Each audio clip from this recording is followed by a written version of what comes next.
헤드라인 뉴스입니다. 수능 하루 전날 울산에서 진행된 수능 예비 소집일 모습을 살펴봤습니다. 울산시 교육청이 울산형 인공지능 교수학습 도구인 우리아이 교수학습 서비스를 개발했습니다. 울산스포츠과학중학교가 제26회 전국 중등부 역도 경기 대회에 출전해 금메달 3개와 은메달 8개, 동메달 1개를 획득했습니다. 시청자 여러분 안녕하십니까? 한 명의 아이도 포기하지 않는 울산교육. 이달 울산 교육 현장에는 어떤 소식이 있는지 살펴보겠습니다. 2025학년도 대학 수학 능력 시험이 무사히 마무리됐습니다. 수능 하루 전날엔 울산에서도 수험생들이 긴장된 모습으로 예비 소집에 참석해 대학 합격에 대한 각오를 다졌는데요. 울산 지역 수능 예비 소집의 풍경 박영훈 기자가 전해드립니다. 학생들이 하나둘씩 앞으로 나와 긴장된 표정으로 수험표를 받아갑니다. 학생들은 받은 수험표를 통해 시험을 치를 학교의 위치와 자리번호 등을 확인합니다. 이번 수능은 의대 증원과 무전공 전형 확대 등으로 N수생이 대거 유입된 만큼 학생들의 각오는 남다릅니다. 수능의 난이도가 높아질 것을 예상을 해서 좀 더 기출문제를 더 많이 풀어보고 좀 더 심화 공부를 했던 것 같습니다. 최대한 좋은 성적을 얻을 수 있도록 마지막 정리를 단단히 하고 좋은 컨디션으로 시험을 칠 수 있도록 일찍 잠이 들 예정입니다. 각종 변수 속에서 학생들과 대학 진학 설계를 함께한 선생님은 편안한 마음을 강조하며 시험을 앞둔 학생들을 응원했습니다. 끝까지 최선을 다했는데, 거기 좋은 결실이 있도록 학생들이 수능 당일날도 편안한 마음으로 시험을 잘 치러서 꼭 자기가 원하는 대학에 꼭 진학을 할 수 있도록 바라겠습니다. 후배들의 학교 밖 응원전도 펼쳐지며 고3 수험생들은 다시 한번 대학 합격 각오를 다져봅니다. 울산에선 올해 일반 시험장 26곳과 병원 시험장 1곳에서 모두 1,638명의 수험생이 수능에 응시합니다. 수험생들은 시험 당일 오전 8시 10분까지 반드시 수험표와 신분증을 지참해 배정받은 시험실에 입실해야 합니다. 신분증은 주민등록증과 운전면허증, 기간 만료 전 여권 등만 허용되고 모바일 신분증은 사용할 수 없습니다.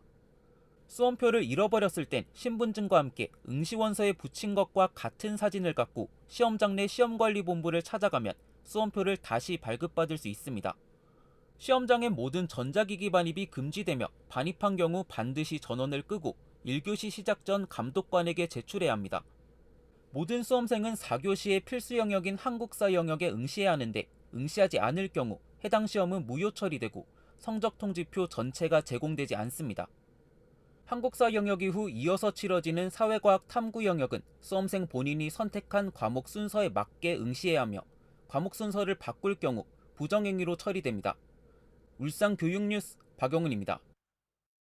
울산시 교육청이 울산형 인공지능 교수학습 도구인 우리아이 교수학습 서비스를 개발했습니다.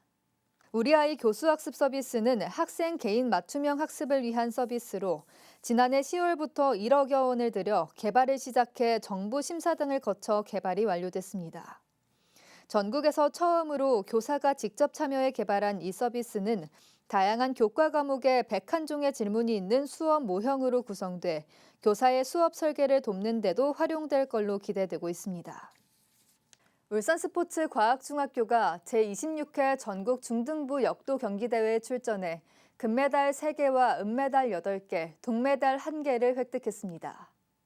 대학 역도동맥이 주최한 이번 대회는 지난 7일부터 나흘간 강원도 양구군에서 열려 선서 등 250여 명이 참가해 열전을 펼쳤습니다.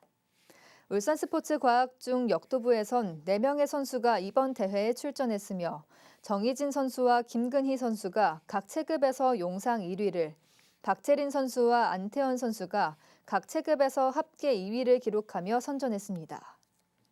학성고등학교 총동문회가 후배 수험생들에게 수능 시계를 전달했습니다. 학성고 총동문회는 지난 4일 2025학년도 대학 수학 능력 시험에 응시하는 모교 고3 수험생들에게 수능 시계를 채워주는 응원 행사를 마련했습니다. 총동문회 선배들은 2명씩 9개의 교실에 입실해 후배들의 손에 직접 시계를 채워줬으며 모두 239개의 수능 시계를 전달했습니다. 이어서 간추린 소식입니다. 울산시 교육청이 장애인 인권에 대한 공감대를 형성하고자 11월 한 달간 찾아가는 인권 영화제를 운영합니다. 울산시 교육청이 청렴 시민 감사관을 기존 20명에서 내년부터 30명으로 확대 운영합니다. 병영초등학교가 오는 25일까지 중구청 1층 현관에서 인공지능 활용 동화책 작가되기 동화책 전시회를 개최합니다. 지금까지 다양한 울산 교육 현장의 소식을 전해드리는 울산 교육 뉴스였습니다. 시청해주신 여러분 고맙습니다.